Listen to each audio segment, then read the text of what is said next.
The borderlands of colonial North America were never still. They were places of uneasy coexistence, shifting alliances, and sudden violence, where isolated homesteads dotted the edges of an expanding European world, and the territories of powerful native nations stretched beyond the reach of colonial law. In these contested zones, the frontier was not a line on a map, but a living, breathing landscape of fear and opportunity, one where a settler's life could change forever with the sound of a musket crack or the rustle of leaves in the woods. Raids were a constant threat. Swift, calculated strikes launched not only for vengeance or plunder, but for purposes that ran far deeper in the cultural logic of the people who fought there. To many colonial families who had crossed the ocean, seeking land and security, the raids seemed like pure savagery. A dawn attack might leave a cabin burned to the ground, livestock slaughtered, and neighbors missing without a trace. Children vanished from their beds. Mothers were dragged away before their husbands' eyes. Entire communities would huddle behind stockade walls, praying the militia arrived before the next assault. In the colonial mind, captivity was worse than death, a descent into a world they were taught to fear, among peoples they had been told were enemies of God and civilization.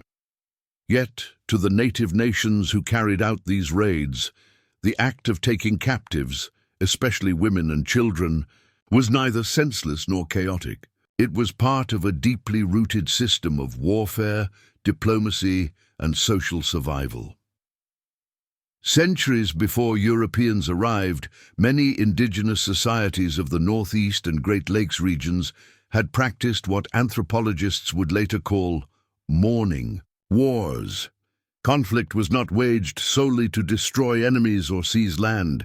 It was also a means of healing the wounds of loss. When disease, famine, or battle claimed members of a community, their absence left not only grief, but imbalance. A gap in the social fabric that had to be repaired. Captives were the threads with which that fabric could be rewoven. Women, in particular, were seen as vital to this process because they carried life, nurtured children, and maintained the continuity of the lineage. A woman brought into the village could replace a lost sister, daughter, or wife. She might eventually marry into the community, bear children, and ensure that the people endured. This logic collided violently with European notions of warfare and property. Colonists believed that people belonged to families and families to nations, and that identity could not simply be reassigned. But on the frontier, they discovered that capture did not always mean slavery, and that the motives of their captors were often more complex than they imagined. A woman taken alive was not necessarily destined for abuse or death. She was, in many cases, a potential relative. Her capture was both an act of violence and an invitation, brutal in its method, profound in its meaning. For the captors, bringing home a living woman was a triumph far more valuable than scalps or spoils.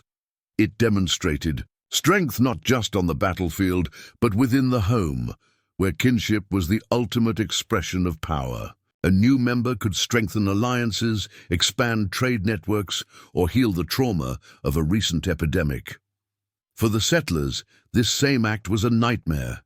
The tearing apart of families, the erasure of identity, the fear that their loved ones would be remade into something unrecognizable. The frontier became a theater of competing worldviews, where each side saw the same act through utterly different lenses. To one, it was a crime that cried out for vengeance. To the other, it was a sacred duty that restored balance to a wounded world. And in the dark forests and clearing smoke of burned cabins, these two realities collided again and again, binding the destinies of captors and captives far more tightly than either side ever intended. To understand what happened to many settler women once they were taken from their homes and brought into indigenous villages, it is necessary to set aside European assumptions about war and vengeance. In the colonial worldview, captives were trophies or bargaining chips, taken to weaken an enemy, to extract ransom, or to punish those who opposed imperial power. But among many native nations of the eastern woodlands, the meaning of captivity was profoundly different.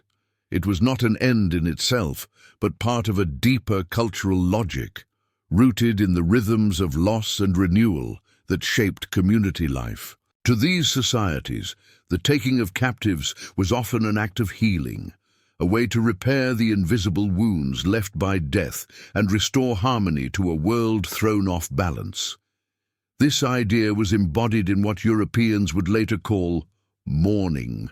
Wars, a term that only partially captures their complexity. These conflicts were not driven solely by territorial ambition or political rivalry. They were rituals of grief and restoration, responses to the deaths that disease, hunger, and battle brought into every household. When a warrior, a mother, or a child died, their absence left more than sorrow. It left a gap in the web of relationships that sustained the community. Kinship was not just emotional. It was the foundation of governance, economy, and identity. Without it, the village weakened. The solution was to bring new people into that web, and warfare was one of the ways to do it. Raiding parties might travel far beyond their homelands, targeting rival nations or colonial settlements, not simply to kill, but to capture. The most valued captives were not the strongest warriors or the wealthiest men, but those who could fill the void left by the dead. Women who could nurture children, children who could be raised as the next generation, and young men who could take on the responsibilities of hunters, protectors, and council members. Once brought back to the village, these captives were not always treated as enemies. They were mourned over, purified, and prepared for a transformation. Through ceremonies, they were symbolically reborn into their captors' people, replacing those who had been lost and carrying forward their memory. For the families who had suffered loss, this process was deeply meaningful. To adopt a captive was to say that life would continue despite the pain of death, that the community would remain whole. Many believed that the spirit of the deceased could, in some sense, live on through the newcomer who took their place. This did not erase the violence of capture. The raids were often brutal, and the journey to the village could be marked by terror and uncertainty. But once that threshold was crossed, a very different reality began. The captive was not a slave, in the European sense bound forever to servitude. She was, instead, a potential daughter, sister, or wife. Her labor, her voice, and even her memories could become part of the community's story. For the women who experienced this transformation, the process was bewildering and often disorienting. They had been taken from their homes by force, stripped of their names and possessions, and now they were being welcomed as kin. They might be given the name of a woman who had died, dressed in her clothing, seated at her hearth. Over time, many found themselves woven into the daily life of the village, sharing food, tending fields, raising children who called them mother. Some never fully accepted their new identities, yearning for the families they had lost. Others embraced their new roles, forming bonds that ran deeper than blood and refusing opportunities to return when they arose. This capacity to turn enemies into relatives bewildered colonial officials and missionaries, who saw it as a perverse blurring of the lines between friend and foe. But for indigenous societies, it was a vital expression of resilience, proof that war could serve not only destruction, but regeneration. Mourning wars were a declaration that death would not have the final word, that the fractures it caused could be mended by human hands. And for the women who became part of this process, however unwillingly it began, captivity was often less a sentence than a crossing, a passage from one world into another, where even an enemy could become family. For most captives, the ordeal did not end with the raid.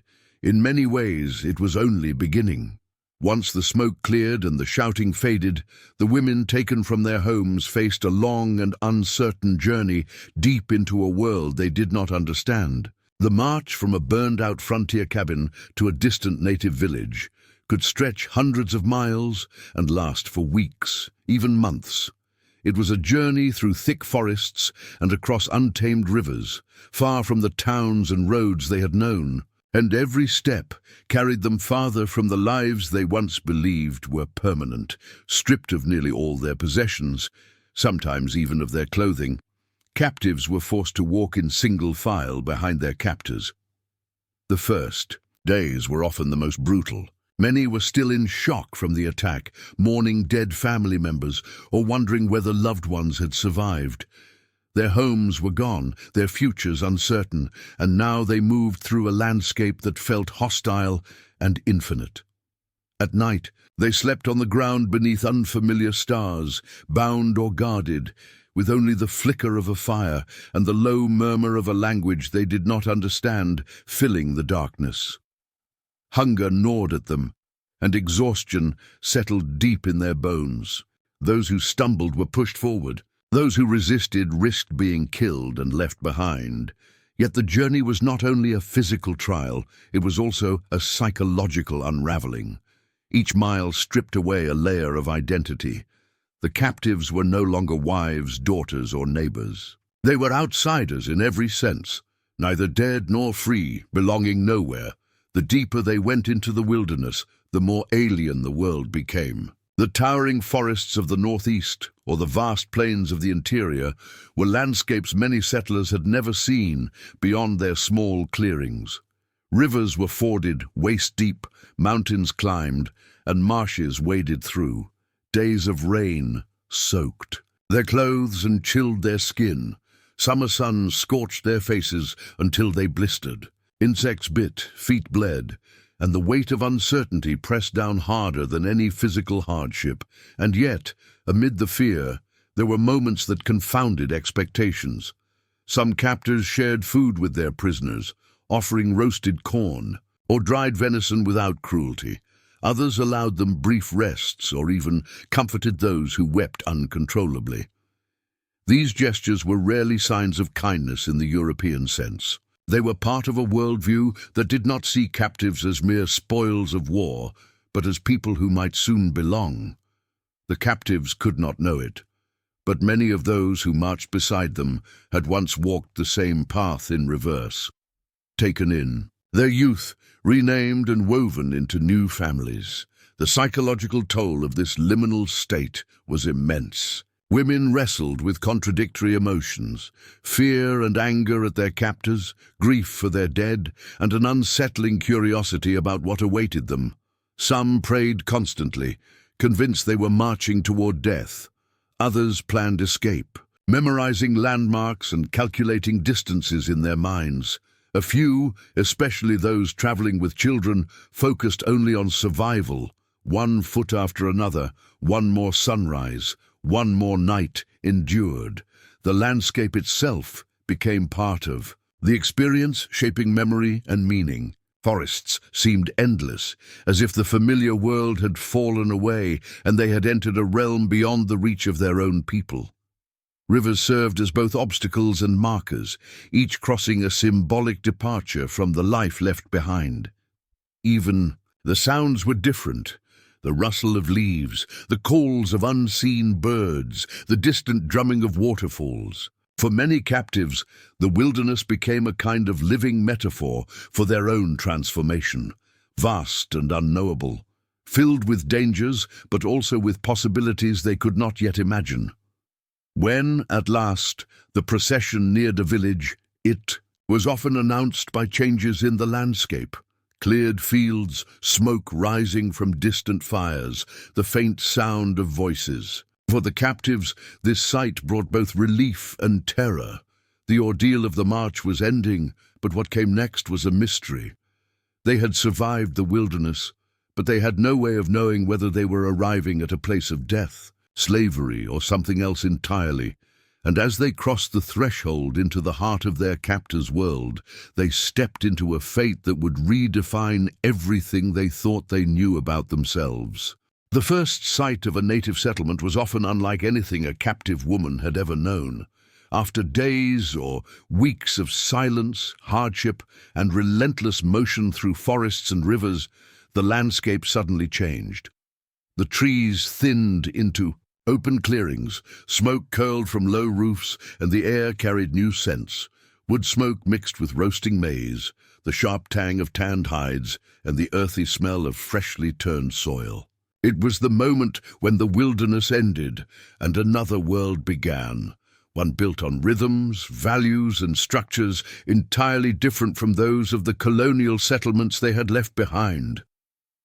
The village might have been a cluster of longhouses, their bark walls rising above the ground like the ribs of a great animal, or a ring of lodges set in a wide circle, each facing inward toward a shared center. Fields of corn, beans, and squash stretched beyond the dwellings, their neat rows tended by women and children.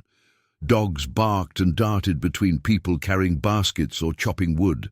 Children stopped their games to stare at the newcomers. Everything seemed alive and in motion, yet it was a motion governed by patterns that captives did not yet understand. For many women, the first steps into this space were overwhelming. They had crossed into a society where their language meant nothing and where their customs held no power. The hum of conversation in unfamiliar tongues filled their ears, punctuated by laughter, commands, and songs. The clothing around them, woven sashes, decorated moccasins, intricate beadwork, seemed both beautiful and bewildering. Even the sounds of daily life felt foreign, the rhythmic scraping of hides being softened, the hollow thud of wooden mortars pounding corn, the measured cadence of speeches given in council. It was a sensory storm, and beneath the surface of curiosity and fear was the deep, unsettling knowledge that they were no longer in control of their own fate. Some captives expected hostility, but more often they were met with ceremony. In many communities, the arrival of captives was not a crude transaction of power, but a significant communal event. Women from the village might step forward to inspect the newcomers, speaking softly or touching their hands. Elders sometimes offered food or water, gestures that could mean welcome or assessment. In certain nations, a symbolic washing took place, a ritual meant to cleanse the captive of her past life and prepare her for what was to come. In that moment, her old identity, name, and affiliations were considered to have died, and a new life was waiting to be shaped. This emphasis on transformation reflected a deeper truth about the society she was entering. It was not structured around property, fences, or individual wealth, as European settlements were. Land was not something one owned, but something the people shared and cared for collectively. Social rank was not determined by how much a person possessed, but by how they fulfilled their roles within the web of relationships that bound the community together. Kinship, not contracts, not deeds, was the foundation of everything. It dictated rights and responsibilities, shaped decisions, and determined belonging. Even governance was built around consensus and balance, with councils seeking harmony rather than domination. To a woman who had grown up in a world of rigid hierarchies, this emphasis on kinship could feel disorienting. The people who now surrounded her did not see her as a prisoner in the way she expected. They saw her as someone whose place in the world had not yet been defined, someone who could be woven into their society, who might one day stand beside them in the fields, sit with them by the fire, or speak in their councils. That possibility was both bewildering and terrifying, for it meant that her future was not fixed. She was no longer simply a settler's daughter, wife, or sister. She was something else now, something in between. As night fell over the village, the strangeness only deepened. Fires flickered beneath the darkening sky, and the sounds of songs and stories echoed through the air. The captive might sit alone near the edge of the settlement, staring into the flames, trying to make sense of a world where everything, power, belonging, even identity itself, seemed to follow rules she did not yet know. And in that moment of confusion and fear, she began, however unwillingly, the first steps toward understanding that her life had entered not merely a new place, but an entirely new way of being. For many captives, the arrival in a native village was not the end of their ordeal, but the beginning of something far more profound, a transformation that reached beyond the physical and into the very core of identity. In societies where kinship defined belonging, the past was not simply a story one carried, it was a layer that could be stripped away, washed clean, and remade. To be accepted into a new family meant leaving behind the old self, and this process was not metaphorical. It was enacted through carefully structured rituals, purifications, renamings, and symbolic deaths that erased who the captive had been and prepared her to become someone new. One of the most common and significant of these rituals was the washing ceremony. After days or weeks of travel, when the captive was exhausted, disoriented, and uncertain of what lay ahead, she might be led to a river, a stream, or a bowl of water in the village's center. There, older women, sometimes the very ones who had chosen her for adoption, would pour water over her head and body, scrubbing away the dirt and sweat of the journey. But this act was more than hygiene. It was deeply symbolic, a physical cleansing meant to purify the soul and remove all traces of the old life. As the water ran down her skin, the captive was considered to be shedding her former identity, the name given to her at birth, the religion she had been taught, the loyalties and kinship ties she had once held. To the community performing the ritual, this was a kind of death, not of the body but of the self. After this symbolic death came rebirth, and with it, a new name. Naming ceremonies varied from one nation to another, but their purpose was remarkably consistent.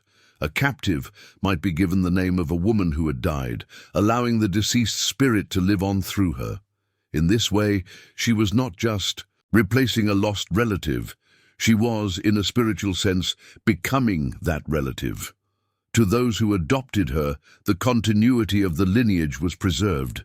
To the woman herself, it could be a bewildering and deeply emotional experience. In a single moment, she ceased to be who she had always been, and was reborn as someone entirely new, with a new name, a new family, and a new place in the social fabric of the village.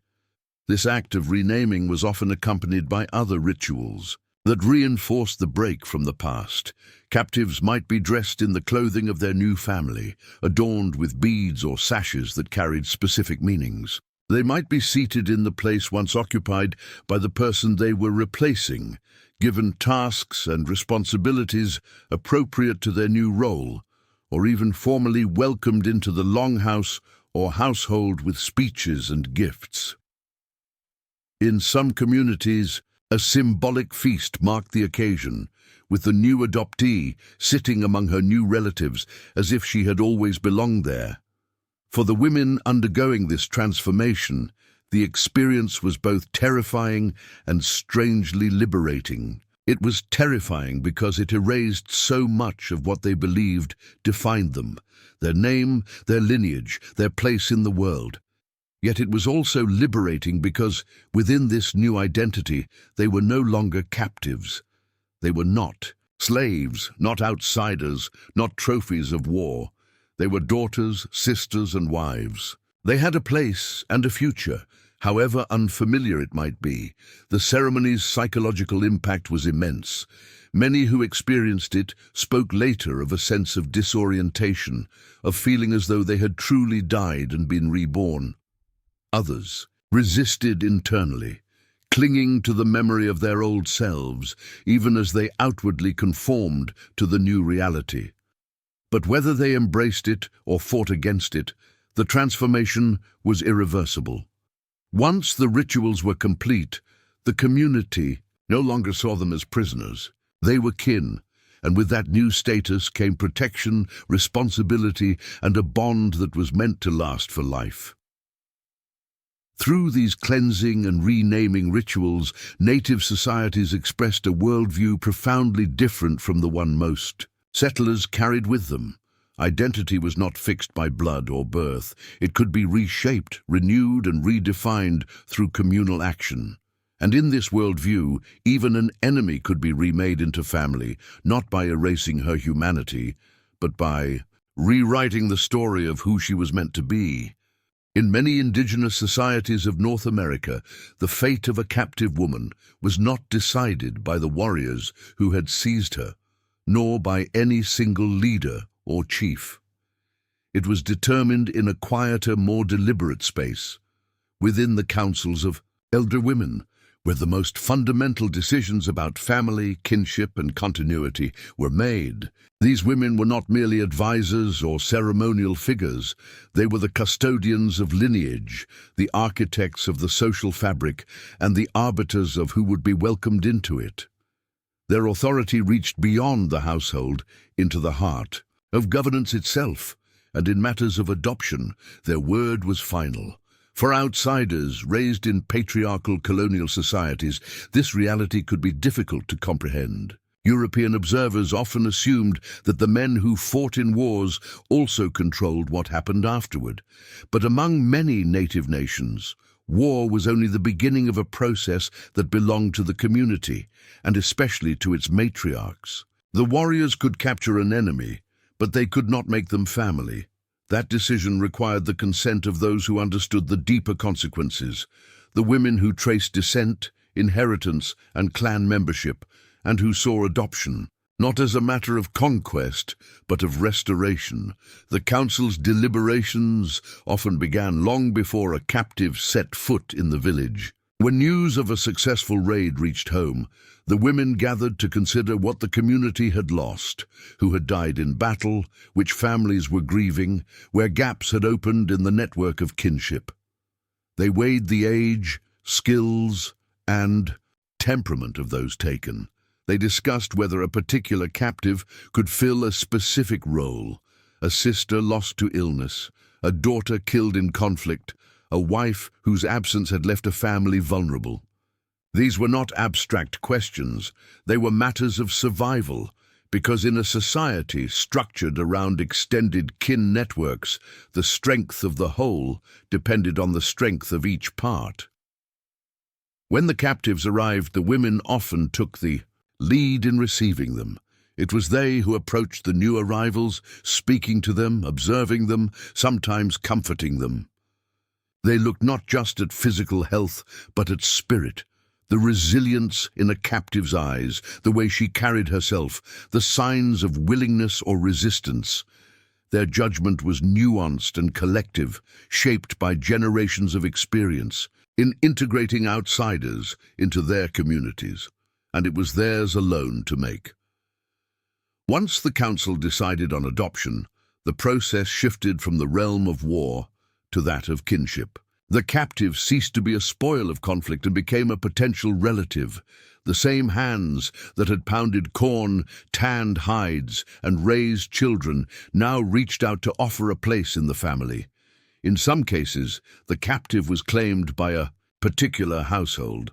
In others, she was adopted by a clan as a whole. The transition was marked by ritual, but behind the ceremony lay the authority of the women who had spoken for her acceptance.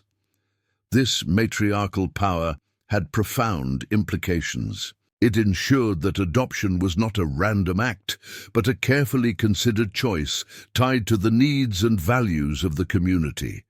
It also meant that the process was not about dominance, but about balance. The warriors had taken life on the battlefield.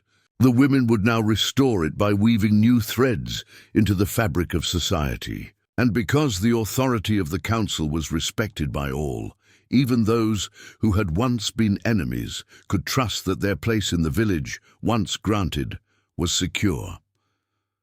For many captives, The realization that their fate rested not with the men who had captured them, but with the elder women who now sat in judgment, was bewildering. It challenged deeply ingrained assumptions about power and gender. Yet this inversion of colonial expectations was part of what made adoption so transformative. It was not simply a matter of being spared or enslaved. It was an invitation into a world where belonging was determined not by force, but by consensus, where one's value was measured not by birth, but by the willingness of a community's women to call them kin. And once they did, the bonds they forged could be as enduring and unbreakable as blood. Before a captive woman could truly become part of her new community, she first had to pass through a period of quiet but deliberate scrutiny. A time when every gesture, every word, and every choice was observed and weighed. Adoption was not automatic, even after the cleansing rituals and council decisions. It was a process that unfolded gradually, shaped by how well she could adapt to a life that was often utterly foreign to her. This stage, sometimes lasting weeks or even months, was less a formal trial than a daily test woven into the rhythms of village life.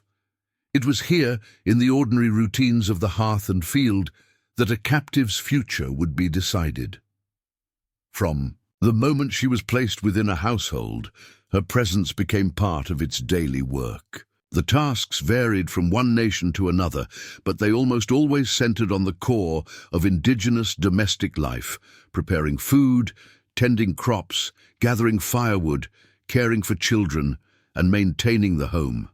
These were not meaningless chores assigned to humiliate or punish. They were essential to survival and deeply tied to the social order. How a captive approached them was seen as a measure of her willingness to belong. A woman who sulked, refused, or performed poorly might be seen as unsuitable for adoption, but one who learned quickly, worked diligently, and contributed to the household's welfare demonstrated that she could become part of its fabric.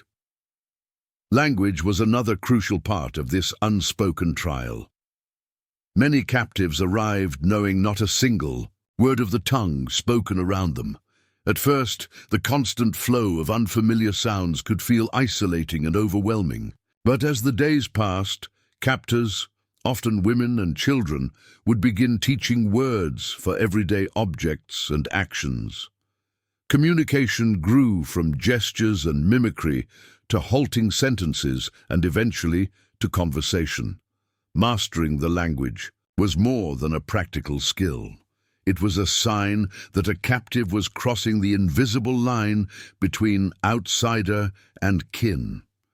Words carried cultural knowledge. The names of plants, the cycles of seasons, the terms of respect that governed social relationships. To speak them was to step into a shared world. Social behavior was watched just as closely. A captive's reactions to community life, to ceremonies, to rules of sharing, to the complex etiquette of kinship, all mattered. Indigenous societies were built around cooperation and mutual responsibility, and those who could not live within that system were unlikely to thrive. A woman who shared food without being asked, who showed kindness to children not her own, or who offered help in times of need sent powerful signals that she could be trusted. Even small acts, handing a tool to an elder before they asked, tending a fire through the night, comforting a crying child, were noted and remembered. There was also an emotional dimension to this period of testing. Captives were not expected to forget their pasts, but they were expected to show signs of acceptance. Anger, defiance, or repeated attempts to escape could convince a family that the bond they hoped to create would never hold. In such cases, the captive might be assigned a different role, as a servant, a hostage for negotiation, or in rare instances, released or traded. But those who gradually softened, who built relationships with those around them, and who allowed themselves to be drawn into the rhythms of village life, often found that the people who had once been strangers now treated them with genuine affection. This process was not one-sided. While captives were adapting to their new surroundings, the families watching them were also learning about the woman's strengths, her skills, and the potential role she could play within the community. By the time the trial period ended, both sides had formed judgments. The family might see her as the daughter they had lost, the wife who would carry their lineage forward, or the sister who would stand beside them in counsel. And the captive, too, might begin to see herself differently. No longer simply a prisoner or a victim, but someone with a place and a purpose in a world that had once seemed alien. Only after this long period of observation, labor, and adaptation would the adoption become formal and final. When it did, the ceremony carried profound meaning. It confirmed not only the captive's new identity, but also the community's faith in her. The trials of the hearth were never about proving strength or superiority. They were about building trust, weaving new bonds through shared work and shared life.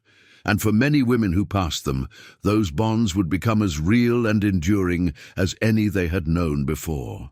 Among all the rituals that marked the transformation from captive to kin, none carried more weight or more layers of meaning than the naming ceremony. It was the moment when the liminal state of being neither outsider nor insider finally ended, when a woman ceased to exist as who she had been and was recognized as someone entirely new. Names in many native societies were not casual identifiers.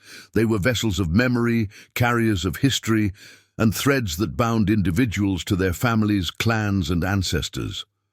To bestow a name on a newcomer was not simply to give her a label. It was to weave her into that lineage, to declare that she now belonged.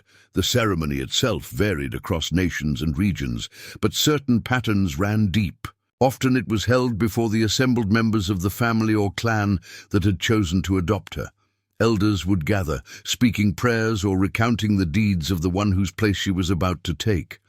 Sometimes the name belonged to a woman who had died in battle, to a sister who had succumbed to disease, or to a daughter lost too young.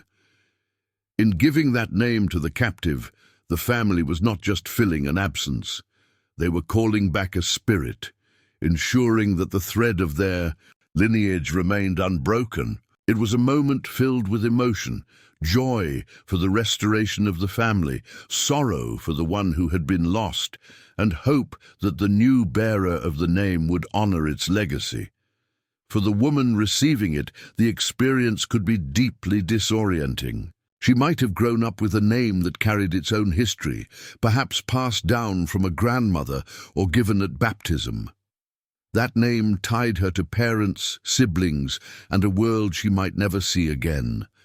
Now, standing before a group of people who had once been strangers, she heard herself called by a different name.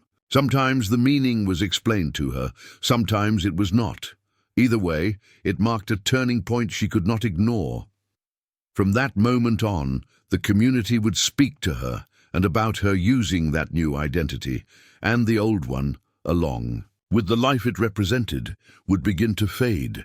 This act of renaming carried a spiritual dimension as well. Many indigenous peoples believed that names held power, that they shaped the path a person would walk and the qualities they would embody.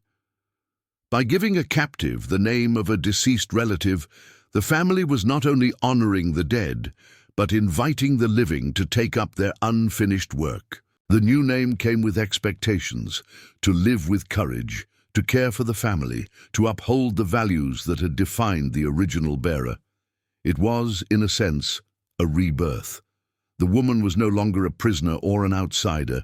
She was now someone's daughter, sister, or wife, part of a lineage that stretched backward into memory and forward into generations yet to come. The emotional impact of this moment rippled in both directions. For the family, it was a gesture of healing. The grief that had once seemed unbearable was eased by the presence of someone who could carry forward the name and spirit of the one they had lost. It did not erase the pain. The dead were not forgotten, but it transformed absence into presence, loss into continuity. For the woman herself, the emotions were often more complicated. Some felt resentment, believing the new name was an attempt to erase who they were. Others embraced it as a source of strength, a way to build a future when the past was gone. Still, others occupied an uneasy space between the two, living with the knowledge that they now existed in two worlds, the one they had left behind and the one they now inhabited. In the weeks and months after the ceremony, the new name became more than a symbol. It became a lived reality.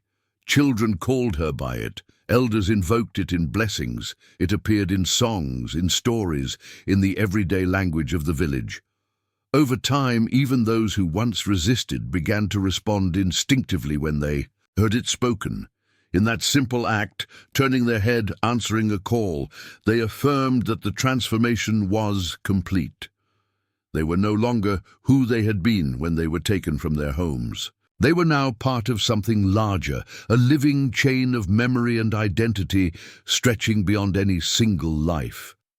This was the true power of the naming ceremony. It was not about forgetting the past, but about reimagining it, not about erasing identity, but about reshaping it to fit a new place in the world. And in that reshaping, both the adoptee and the community found something essential, a way to carry forward what was lost and to make belonging possible again. For women who had once lived on the margins of colonial farms and villages, accustomed to wooden fences, narrow cabins, and the strict hierarchies of European society, life inside a native community unfolded in ways that seemed at first utterly alien. The shift was not only in language or clothing or daily labor, it was in the entire framework of values that governed existence.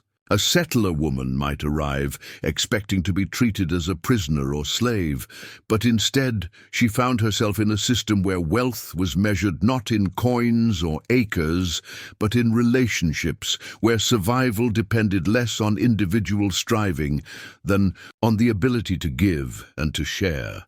Slowly, sometimes reluctantly, she began to live by rules that were not written but deeply embedded in the fabric of communal life.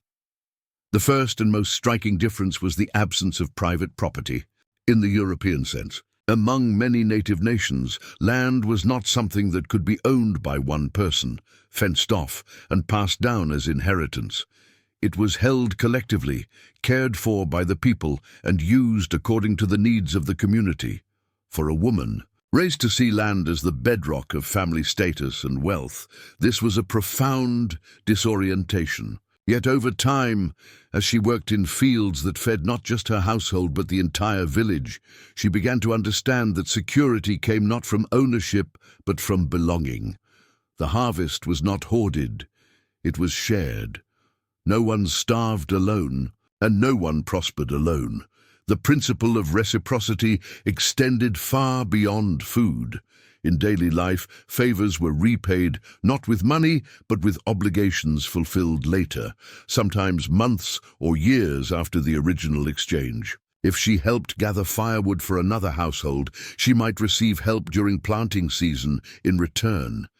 If she cared for a neighbor's child while the mother worked, that mother might later share her portion of a successful hunt.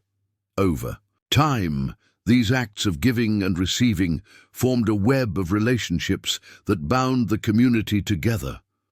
For a woman who had once lived in a world where every debt was recorded and every transaction accounted for, it was at first confusing, but eventually it became a source of comfort.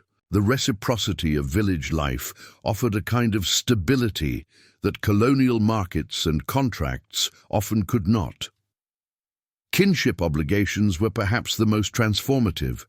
In a society where identity was defined through bloodlines and surnames, settlers had been taught that family was narrow and exclusive, but in native villages, kinship radiated outward, encompassing not just immediate parents and children, but extended clans and adoptive ties. To be given a place within this network was to gain not only protection, but also responsibility. A woman might suddenly find herself addressed as sister or mother by people she had never met before, and with those titles came expectations. To provide food, to offer counsel, to share in grief and to celebrate in joy. The communal identity was not symbolic. It was lived in every meal, every decision, every ceremony. In this world, she discovered that power and influence often flowed differently than they had in colonial towns. Instead of rigid hierarchies of class and wealth, authority was balanced. Among councils, clans, and elders, with women frequently holding decisive roles. Decisions were made not by decree, but by consensus, a process that demanded patience and negotiation, but often produced harmony. For a woman who had grown up under the dominance of husbands, fathers, and ministers, this experience could be startling. It suggested that her voice, though once silenced by law and custom, could now carry weight within her new family. The transformation did not happen all at once. At first, many women clung fiercely to the habits of their upbringing, resisting the rituals, customs, and rhythms of village life. But as days became seasons and seasons became years, they began to see themselves differently. They no longer measured worth by possessions or by social rank, but by how well they fulfilled their obligations to others. They found meaning in the work of planting, in the act of sharing food, in the role of nurturing children who had begun to call them by names that tied them to the community's past. Some women, when offered the chance to return to their colonial homes, surprised officials by refusing. To them, the civilized world they had left now seemed harsh, cold, and narrow. They had discovered another way of living, one that prized generosity over greed, kinship over isolation, and survival. Through cooperation rather than competition, they had become, in every sense, someone else, not by erasing who they had once been, but by learning to inhabit a different set of values. And in that transformation, they revealed that the line between civilized and savage was never as fixed as either side had once believed. When colonial officials first arranged the return of women who had been taken captive years earlier, they expected scenes of joyful reunion. They imagined weeping mothers rushing into the arms of their children, husbands reclaiming lost wives, and settlers gratefully praising God for deliverance. What they encountered instead, time and again, was something that defied their understanding and unsettled their assumptions about identity, loyalty, and civilization itself. Many of the women they came to retrieve did not want to leave. Some hesitated, torn between two worlds. Others flatly refused, choosing to remain in the villages that had once seemed to them places of terror. The shock of these refusals rippled through colonial society, challenging everything it believed about cultural superiority and human nature. The disbelief was most intense among officials and clergy who had long justified frontier expansion by portraying native life as brutish, savage, and inferior. To them, it was unthinkable that any civilized woman would voluntarily remain among people they considered heathens. Yet when emissaries arrived with ransom money, treaties, or military escorts, they often found that the women they sought had long since woven themselves into the fabric of their adoptive communities. They had new names, new families, and new lives, and those lives were not ones they were willing to abandon. The reasons were as varied as the women themselves, but many shared common threads. One of the most powerful was the bond of kinship. After years living within a native society, these women were not outsiders anymore. They had been adopted as daughters, sisters, or wives. They had raised children who knew no other home, tended fields that sustained the village, and shared in the ceremonies and cycles that marked the passing of seasons. The people who had once been strangers were now family in every meaningful sense of the word. To leave them behind was not simply to walk away from a village, it was to sever relationships that had become the center of their existence. There was also the profound shift in values that came from living within a different worldview. Many of these women discovered that life in native communities offered freedoms and roles they had never experienced in colonial society. Women's voices carried weight in councils, their labor and knowledge were deeply respected, and their identities were not reduced to their relationships with men. For women who had grown up in rigid patriarchal structures, this recognition was transformative. The thought of returning to a society where they would once again be legally dependent, politically powerless, and confined to narrow domestic roles felt like a return to captivity of a different kind. Some women, too, were motivated by their children. Years of life in their adoptive villages meant that they were often mothers by the time ransom was offered. Their children spoke native languages, participated fully in community life, and saw themselves as members of their people. To uproot them and carry them into a world that would see them as outsiders, or worse, as threats, was unthinkable. Many mothers refused to leave without their children, and when colonial authorities insisted that the children must remain, the women chose to stay as well. Colonial officials were often frustrated and humiliated by these refusals. They wrote bitterly of women who preferred savagery to civilization, using their choices as evidence of some corruption or madness. But the truth was more complex and far more threatening to colonial narratives. These women were not rejecting their birth culture out of ignorance or coercion. They were making a deliberate choice based on bonds of love, trust, and shared life that could not be replicated elsewhere. In many cases, they no longer saw themselves as European at all. They had become part of something larger, part of a community that defined them not by ancestry or nationality, but by participation and belonging. Their decisions unsettled colonial society in deeper ways than anyone admitted publicly.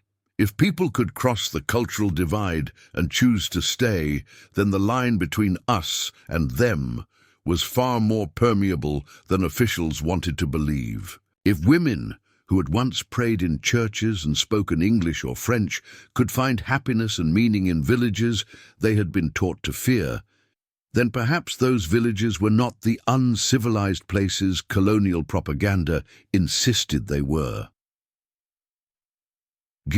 Stories of those who refused to return spread quickly through settlements, often retold with disbelief or outrage. Yet they also carried a quiet, subversive message that identity is not fixed by birth and that home is not always where one begins. For the women who stayed, the choice was not a betrayal, but an affirmation of where their hearts and lives had come to rest. They had been taken from one world and remade in another, and when offered the chance to go back, they discovered that they no longer belonged to the place they had once called home.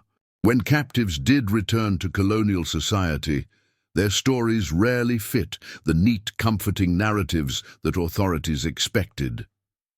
Officials and ministers hoped for clear tales of barbarity, for testimonies that would confirm their view of native life as cruel and uncivilized, and for public statements that justified their wars, missions, and policies. But what they often heard instead were accounts filled with contradictions, emotional complexity, and unsettling truths. Some women wept when they spoke of their captivity, describing moments of terror, loss, and humiliation. Others, to the astonishment of their listeners, spoke with fondness about their time in native villages, recounting kindnesses received, bonds formed, and ways of life they had come to respect. Most spoke with both emotions at once, trauma and nostalgia woven together, and it was this ambivalence that most deeply unsettled the colonial imagination. For many returnees, the initial months of captivity had indeed been marked by fear and suffering. They told of violent raids, of family members killed or separated, of long marches through wilderness that tested every ounce of strength they possessed. They described the disorientation of being stripped of their names, languages, and customs, and the profound loneliness of finding themselves surrounded by people they could not understand. These details fed colonial audiences what they expected: proof of the dangers that lurked beyond their settlements and justification for their fears.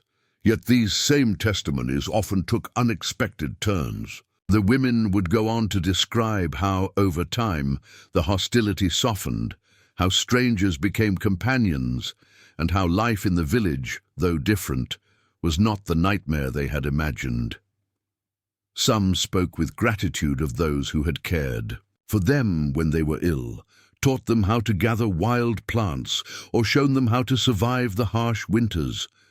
They recalled being given new names, new clothes, and new families who mourned with them, celebrated with them, and treated them as one of their own. They described a rhythm of life centered on cooperation rather than competition, on communal responsibility rather than private wealth. Even women who ultimately chose to return often admitted that they missed aspects of that world.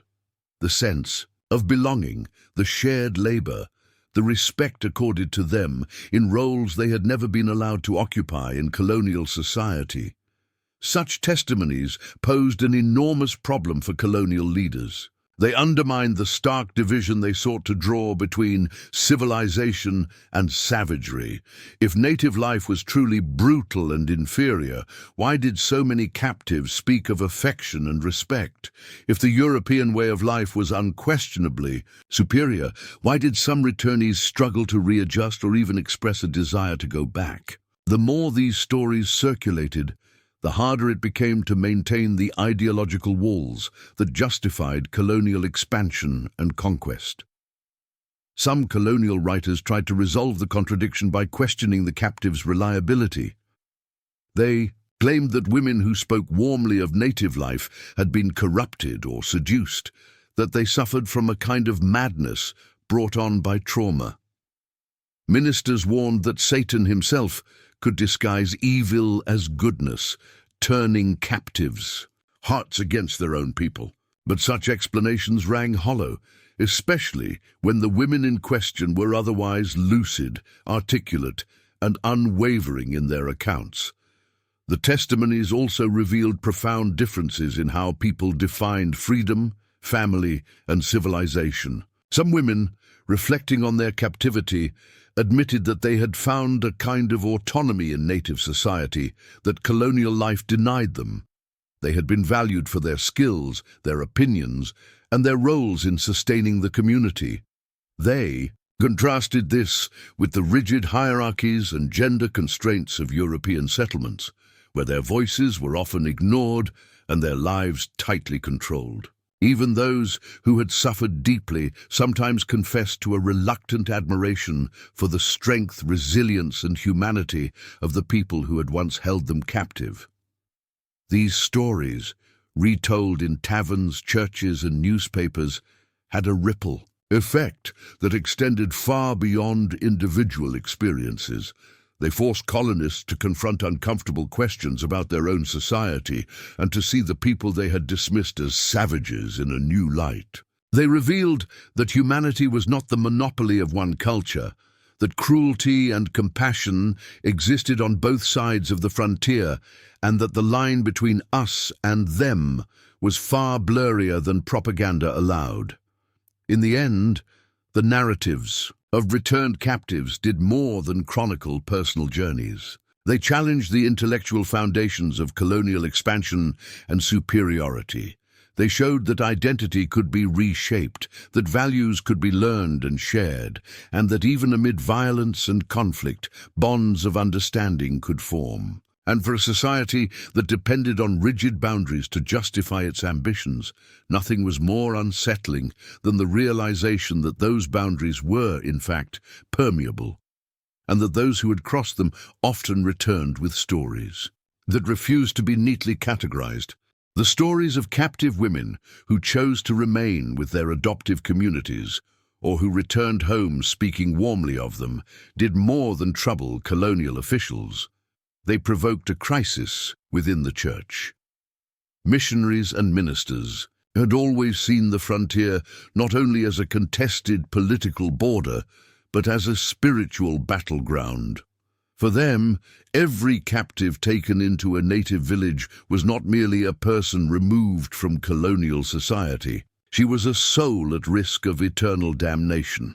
When women refused to return, or when they spoke of their new lives with pride and affection, missionaries interpreted these decisions not as signs of adaptation or agency, but as evidence of corruption.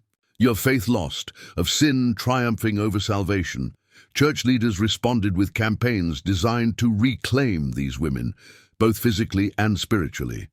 In sermons delivered from pulpits across the colonies, ministers warned that those who lived among heathen peoples were in grave danger of losing their souls. They framed captivity not as a social or cultural phenomenon, but as a spiritual fall, a temptation into idolatry and darkness. The rituals of adoption that native communities practiced were recast as demonic deceptions. The cleansing ceremonies that symbolized rebirth were described as false baptisms, and the new names bestowed upon adoptees were denounced as erasures of their true Christian identity. Missionaries often sought to intervene directly. They traveled to frontier settlements and native villages alike, armed with Bibles and promises of redemption. Some negotiated for the release of captives, offering gifts, goods, or even their own lives in exchange. Others focused on those who had already returned, but whose loyalties seemed divided. Special catechism classes were created to re-educate former captives, emphasizing the dangers of pagan practices and urging repentance. Women were pressured to renounce the names they had been given, to denounce the families that had raised them, and to publicly declare their loyalty to God and King. Those who refused were sometimes shunned or treated as spiritual outcasts. But despite these efforts, many women resisted. Some did so quietly, by holding on to the language and customs they had learned in captivity. Others resisted more openly, rejecting the church's authority and refusing to interpret their experiences through the lens of sin. They insisted that their lives among native people had been meaningful and dignified, that they had found compassion, love, and even a deeper sense of purpose there. A few even challenged the very premise of missionary work, asking why the church assumed it had a monopoly on truth, when the people they had lived with also spoke of a creator, of balance, of obligations to one another and the earth. This resistance baffled and angered colonial clergy, who saw it as a direct threat to their spiritual authority. It also exposed deep contradictions in the colonial worldview. If Christianity was inherently superior, why did some who had known both worlds prefer the ways of those deemed savages? If the gospel was as self-evident as missionaries claimed, why did it sometimes fail to take root in those who had once been among its most devout followers? These questions, though rarely asked aloud in public, haunted the church's campaign. In some cases, the effort to reclaim souls became inseparable from broader colonial strategies of control. Religious institutions joined with civil authorities to create policies that aimed to prevent future defections. Laws were proposed to punish those who refused to return, and bounties were offered for captives who could be brought back by force. Churches supported these measures as necessary for the salvation of souls, arguing that even coercion was justified if it brought a lost sheep back to the fold. Yet such tactics often backfired, deepening resentment among native nations and hardening the resolve of those who had chosen a different path. The clash between missionary zeal and individual experience revealed a deeper struggle over the meaning of faith itself. To colonial Christians, faith was a fixed truth that required obedience and conformity. To many of the women who had lived among indigenous peoples, spirituality was something broader, a way of life embedded in relationships, reciprocity, and respect for the natural world. These competing visions could not easily be reconciled, and in that tension lay the seeds of a quiet but enduring form of resistance. Even decades later, church records and missionary letters reveal frustration at their limited success. Some women returned to the pews and repeated the creeds, but others disappeared entirely from colonial records, living out their lives under the names and identities they had embraced in another world. Their choices became a living challenge to the colonial project, proof that faith could not simply be reclaimed by decree, that the soul could not be dragged back across a cultural border once it had crossed. In their refusal to frame their transformation as sin, these women asserted something radical, that their lives and the beliefs they had come to hold were their own. For many captive women, the experience of being taken, adopted, and remade did not end neatly, with either a return to colonial society or a permanent life among their adoptive people. Instead, they lived in the space between, suspended between two worlds that both claimed them and yet neither fully contained them. Their stories are some of the most complex and revealing of the era, stories of dual loyalties, layered identities, and emotional landscapes that defy easy categorization. Some women forged connections that spanned both communities, maintaining correspondence or occasional visits with their birth families, while building lives in their new ones. Others vanished completely into their adoptive societies, leaving only rumors, fragmentary records, and whispered memories behind. For those who maintained ties to both worlds, life was a delicate balance. They often acted as cultural intermediaries, translating not just language, but worldview. A woman who had spent a decade in a native village might return to visit the colonial settlement of her childhood and find that she was no longer fully at home there. The rhythms of life seemed strange, the customs rigid, the expectations stifling. Yet she could also feel the pull of familiarity, a sister's embrace, the sound of hymns from a church she once attended, the scent of bread baking in an oven like the one she had known as a girl. When she returned to her adoptive family, she felt a different kind of belonging. The warmth of communal fires, the shared labor of planting and harvesting, the sound of stories told in a language that had become her own. She belonged to both places, yet not entirely to either. Some of these women became important figures in the borderlands, serving as go-betweens in negotiations over trade, peace, and diplomacy. Their ability to navigate both societies made them invaluable, though it also placed them under scrutiny. Colonial officials sometimes mistrusted them, fearing that their loyalties lay with their adoptive kin. Native leaders, too, occasionally doubted whether they could truly be relied upon when their hearts were divided. But many of these women used their position to advocate for understanding, helping to reduce tensions and prevent conflicts that might otherwise have erupted. Others, however, made a different choice. Having been fully embraced by their adoptive families, they chose to disappear into that world and sever their ties to the past.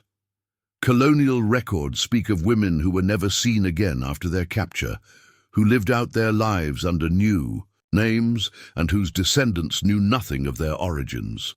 In some cases, these women became matriarchs of powerful families, their European ancestry remembered only as a distant story. In others, their presence was absorbed so completely into the fabric of the community that even the memory of their former lives faded. The reasons for these decisions were deeply personal. Some women had endured trauma too great to revisit and saw no reason to return to a society that had failed to protect them. Others had formed bonds, marriages, friendships, children that anchored them firmly in their new lives. A few simply found more freedom and dignity in their adoptive communities than they ever had in colonial society. Their absence haunted the families they left behind, who sometimes continued searching for them for decades, sending emissaries, offering rewards, and publishing notices in colonial newspapers. Yet even for those who vanished completely, traces of their dual identities sometimes remained. Oral traditions in native communities occasionally preserved hints of their stories. A grandmother who had once spoken a different language, a clan mother with pale eyes and a foreign-sounding name. These fragments, passed down through generations, became part of the shared history of the people, reminders of the ways cultures intertwined and reshaped one another. For the women who lived in both worlds or chose one over the other, identity was not a fixed destination, but a journey that continued long after captivity ended. They embodied the porousness of cultural boundaries, the possibility of transformation, and the enduring power of human relationships to transcend the divisions of war and conquest. Their lives defied the simplistic narratives of victim and savior, captive and rescuer, civilized and savage. They showed that it was possible to carry more than one story, to be shaped by more than one home, and to build a life that was neither entirely one thing nor the other. These women left behind legacies that were often invisible but deeply influential. They reshaped family lines, influenced alliances, and forged connections that endured for generations. In doing so, they revealed a truth that colonial society struggled to accept: that cultural boundaries were not impenetrable walls, but living frontiers, and that the people who crossed them often remade the worlds on both sides. The phenomenon of settler women who adapted to life in native societies, and sometimes chose it over their own, shook colonial confidence at its core. It was not simply that individuals had crossed the cultural divide, it was that their decisions revealed how thin that divide truly was. For colonial authorities who depended on strict hierarchies to justify their power, this was deeply unsettling. Their worldview was built on the assumption that European culture was inherently superior, that Christian civilization was destiny, and that native peoples stood on the other side of an uncrossable gulf. Every captive who chose not to return, every story of a woman who embraced a new name and a new life, chipped away at that foundation. It forced colonists to confront the uncomfortable possibility that identity was not fixed by birth, and that the world they had built rested on ideas far more fragile than they had imagined. In the colonial mind, difference was meant to be absolute. Race was not only a physical distinction, but a divine boundary, a marker of order and purpose. Europeans believed they were bearers of progress, charged with bringing religion, reason, and industry to a supposedly primitive world. If people raised in that worldview could abandon it, or worse, prefer another, the entire civilizing mission was called into question.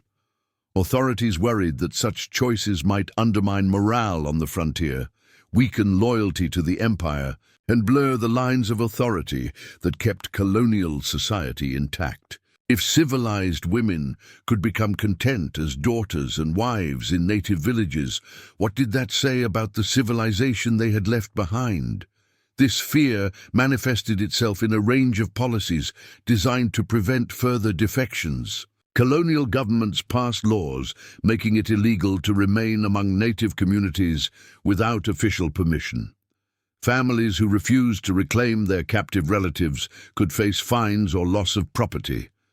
Ransom payments were increased, not only as a means of bringing captives home, but as a public signal that their return was a matter of state concern. Officials pressured missionaries to intensify their campaigns, portraying adoption as a kind of spiritual enslavement and casting those who refused to return as lost souls in need of rescue. Propaganda became another powerful tool. Colonial newspapers and sermons were filled with lurid accounts of captivity meant to terrify the public and reinforce the idea that native life was inherently violent and degrading. These stories emphasized brutality while ignoring evidence of kindness or acceptance. They portrayed women who chose to stay as deluded, corrupted, or brainwashed, victims of manipulation rather than individuals making their own decisions. The goal was to erase the nuance from their stories, to prevent others from imagining that a life beyond colonial boundaries might be desirable. The fear extended beyond individual captives. Colonial authorities worried about the broader implications of cultural mixing, about children born of unions between settlers and native people, about shared languages and customs, about alliances that crossed racial and political lines. Laws were enacted to prohibit marriages between Europeans and indigenous people or to strip such unions of legal recognition. Officials discouraged trade and cooperation except under tightly controlled conditions, fearing that familiarity might breed sympathy and sympathy might erode loyalty. Despite these efforts, the boundary between societies remained porous. Runaways continued to seek refuge among native nations, and not just captives, but disillusioned settlers, indentured servants, and even soldiers deserted their posts to start new lives across the frontier. Children who had been raised in indigenous households often refused to return, even when offered wealth and status. Their very existence was a living contradiction to colonial ideology.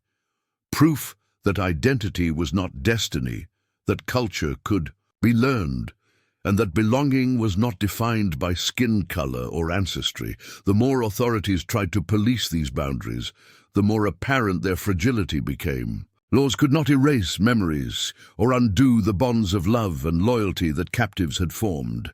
Propaganda could not silence the stories that spread quietly from household to household, stories of lives rebuilt in ways that defied colonial expectations. And every woman who chose to stay, every child who called two worlds home, stood as a living challenge to the hierarchies that sustained empire. In the end, the fear of blurred lines revealed more about colonial insecurity than it did about native power. It showed that the colonial project depended on rigid categories, civilized and savage, Christian and heathen, us and them, that reality refused to obey. The existence of people who moved between those categories exposed them as human inventions, not immutable truths, and once those lines had been crossed, they could never again be fully redrawn. For a system built on separation and superiority, that was perhaps the most dangerous revelation of all. The legacy of captivity, adoption, and transformation did not end with the women who lived those stories. Long after the frontier wars had faded into memory, their experiences continued to shape how communities understood themselves and one another. They left marks not only on family histories, but on cultural identities, political relationships, and the stories that generations would tell about who they were and where they came from. These women had crossed one of the most rigid boundaries of their time, the line between civilized and savage, us and them, and in doing so, they revealed that the world was far more fluid and interconnected than colonial society had wanted to believe. In settler communities, the stories of women who had lived among native peoples became objects of fascination, debate, and sometimes unease. Some were retold as cautionary tales, meant to warn others of the dangers beyond the edge of settlement. Ministers invoked them in sermons as examples of faith tested or lost, while officials cited them in speeches about the need for stronger frontier defenses. Yet beneath the fear and condemnation, there was often a quieter note, an acknowledgement, however reluctant, that the line between the two worlds had been crossed and that those who crossed it had not simply vanished. Their stories became part of the colonial record, woven into local histories, family genealogies, and even folklore. For many families, the return of a captive woman who had embraced aspects of native life forced a reckoning with assumptions about identity and belonging. Some families accepted their daughters, sisters, or wives back, but found that they were changed in ways they could not fully understand. Others struggled to reconcile their expectations with the reality before them. A woman who spoke another language, followed unfamiliar customs, or refused to see her captors as enemies. These tensions revealed the limits of cultural boundaries and left an enduring mark on how settler society understood itself. Even those who had never been directly touched by captivity came to know the stories, and in hearing them, they were forced to confront the unsettling idea that civilization was not as absolute or inevitable as they had been taught. Among native descendants, the legacy was different but no less profound. The women who were adopted into their communities became part of their collective memory, not as outsiders, but as ancestors. Their stories were passed down through oral tradition, sometimes in detail and sometimes only in fragments, as part of the lineage of families, clans, and nations. Children and grandchildren grew up knowing that their bloodlines included people from across the cultural divide, and that their identities were built on both adoption and inheritance. For many, this blending became a source of strength, a testament to their ancestors' capacity to endure, adapt, and embrace others even amid conflict. Over time, these intertwined histories also reshaped relationships between peoples. Diplomatic alliances, trade networks, and even shared ceremonies sometimes grew from bonds first formed through captivity and adoption.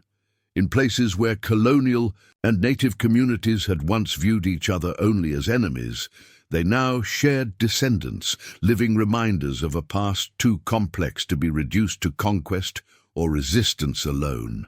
Even when war and displacement severed many of those ties, they persisted in memory, carried in family stories, photographs, and names that linked the present to a shared, if painful, past. The endurance of this legacy challenges simplistic narratives about colonial North America. It shows that even in the midst of violence, domination, and dispossession, human beings reached across divides in ways that reshaped both sides. It proves that power and coercion could never fully dictate the course of history, because beneath the clash of armies and the imposition of laws, quieter forces were at work: love, kinship, obligation, and the human desire for connection. These were the forces that turned captives into daughters, enemies into family, and strangers into ancestors. Today, the echoes of those stories remain. They live in the genealogies that trace their roots to two worlds, in the names and traditions that carry traces of both cultures, and in the ongoing conversations about identity, belonging, and memory. They remind us that the past is not only a story of boundaries, but also of crossings, and that some of the most enduring legacies of conflict are not the fortresses built to keep people apart, but the families formed when those walls were breached. In the end, it was not conquest that defined the deepest human connections of the colonial era. It was the simple, powerful act of choosing, again and again, in defiance of fear and expectation, to make a place for one another, and to build a future not on the ashes of war, but on the bonds of family.